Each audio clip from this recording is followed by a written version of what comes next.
بسم اللہ الرحمن الرحیم۔ شروع اللہ کے نام سے جو بڑا مہربان نہایت رحم کرنے والا ہے۔ کوئی بھی کام شروع کرنے سے پہلے بسم اللہ ضرور پڑھ لیں۔ رسول صلی اللہ علیہ وآلہ وسلم نے فرمایا، ہمیشہ سچ بولو، کیونکہ سچ بولنا نیکی ہے اور نیکی جنت تک پہنچا دیتی ہے، اس لیے ہمیں جھوٹ سے بچنا چاہیے۔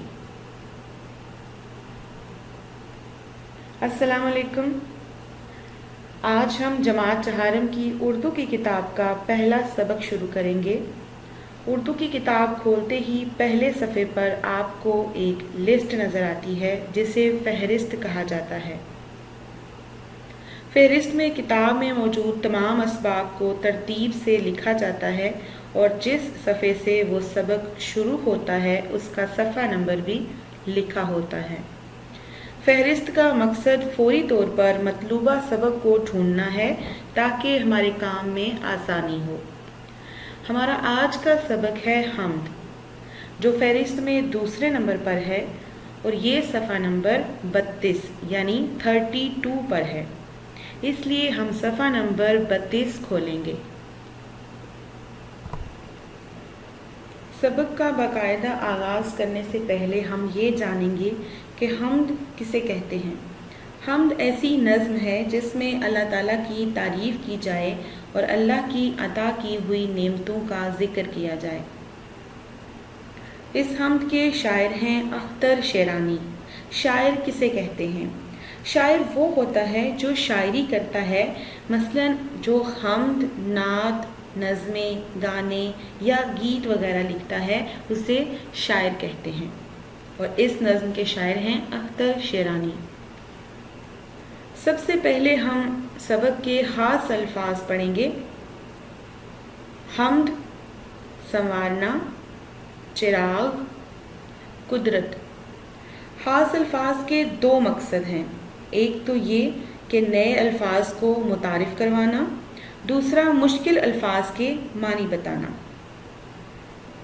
اس لیے سبق میں دیے گئے خاص اور مشکل الفاظ کو بار بار پڑھیں اور انہیں خوش خط لکھیں۔ اب ہم بند نمبر 1 پڑھیں گے۔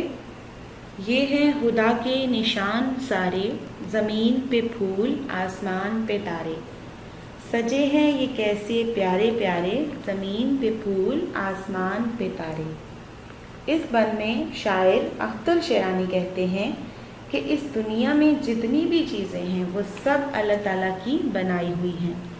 جیسے باغوں میں اللہ تعالیٰ نے مختلف قسم کے درخت اور پودے اگائے، پھر ان پر رنگ برنگے پھول کھلائے اور مزے مزے کے پھل پیدا کیے۔ اس کے علاوہ آسمان میں چاند اور تارے بنائے، یہ سب بہت ہی خوبصورت دکھائی دیتے ہیں، تو یہ سب پیاری پیاری چیزیں اللہ تعالیٰ نے پیدا کی ہیں۔ بند نمبر 2، یہ باغ ایسے کھلائے کس نے، چراغ ایسے جلائے کس نے، یہ سب خدا ہی نے ہیں سنوارے، زمین پہ پھول آسمان پہ تارے۔ شاعر اس بند میں پہلے سوالیہ انداز میں پوچھتے ہیں کہ باغوں میں درخت، پودے اور پھول کس نے اگائے ہیں، ان پر مختلف قسم کے پھل کس نے پیدا کیے ہیں، اور چراغ کس نے جلائے ہیں۔ چراغ یہاں پر سورج، چاند اور ستاروں کو کہا گیا ہے۔ سورج جو کہ روشنی اور حرارت کا سب سے بڑا ذریعہ ہے، یہ سب چیزیں کس نے پیدا کی ہیں؟ پھر شاعر اپنے سوال کا خود ہی جواب دیتے ہوئے کہتے ہیں کہ یہ سب چیزیں اللہ تعالیٰ نے بنائی ہیں۔ اللہ تعالیٰ نے ہمارے لیے بہت ساری نعمتیں پیدا کی ہیں جن سے ہم فائدہ حاصل کرتے ہیں۔ بند نمبر 3، خدا کی قدرت کے گیت گاؤ، خدا کو اپنی دعا سناؤ، خدا کی گاتے ہیں حمد سارے، زمین پہ پھول آسمان پہ تارے۔ اس نظم میں شاعر نے ہمیں بتایا ہے کہ یہ سب چیزیں جو زمین اور آسمان میں موجود ہیں اللہ تعالیٰ نے پیدا کی ہیں۔ اس لیے اب شاعر کہتے ہیں کہ یہ نعمتیں جن سے ہم فائدہ اٹھاتے ہیں، ہمیں چاہیے کہ ہم اللہ تعالیٰ کا شکر ادا کریں، اللہ تعالیٰ کے گیت گائیں۔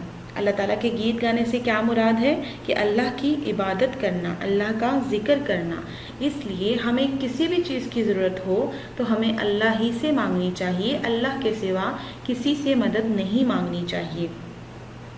شاعر کہتے ہیں کہ اس کائنات میں انسان کے علاوہ جتنی بھی مخلوقات ہیں، جتنی بھی چیزیں ہیں، وہ سب اللہ تعالیٰ کی عظمت اور بڑائی کے گن گاتی ہیں۔ اس لیے ہمیں چاہیے کہ ہم ہر وقت اللہ تعالیٰ کے شکر گزار رہیں۔